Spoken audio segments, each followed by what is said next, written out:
ପାଟିକୁ ମଜା ପେଟକୁ ଥଣ୍ଡା ତାଳସଜ।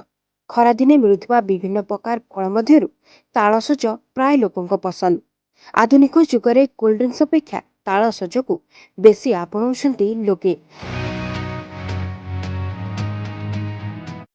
ଉଦୁଉଦିଆ ଖରାରେ ତାଳସଜ ପେଟରେ ପଡ଼ିଗଲେ ଶାନ୍ତି ଲାଗେ।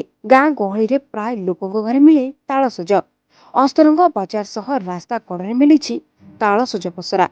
ଅସ୍ତରଙ୍ଗ ଅଞ୍ଚଳ ଜନଗହଳିପୂର୍ଣ୍ଣ ରାଜପଥ କଡ଼ରେ ଗଦା ହୋଇଛି ତାଳସଜ। ହେଉଛି ବର୍ଷକର ଗୋଟେ ଫଳ ତାଳ ଆଉ ବହୁତ ଉପକାର ଜିନିଷ ଇଏ। ଆଉ ଆକୁ ଖାଇଲେ ଆଇସ୍କ୍ରିମ୍ ଫାଇସ୍କ୍ରିମ୍ ଆଡ଼ୁ ସାଡ଼ୁ ଯେଉଁ ଜିନିଷ ଗୁଡ଼ା ଖାଉଛନ୍ତି ତାଠୁ ଇଏ ବହୁତ ଔଷଧୀୟ ଜିନିଷ ଇଏ।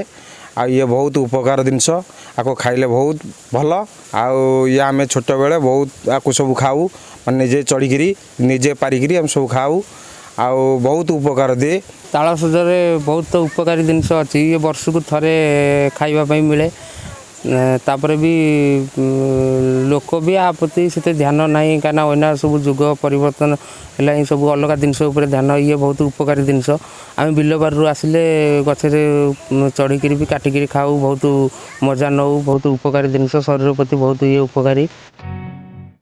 ପ୍ରଚଣ୍ଡ ଖରାରେ ବ୍ୟବସାୟୀମାନେ ଖରାରେ ବସି ଗ୍ରାହକମାନଙ୍କୁ ପରସି ଦେଉଛନ୍ତି ତାଳସଜ।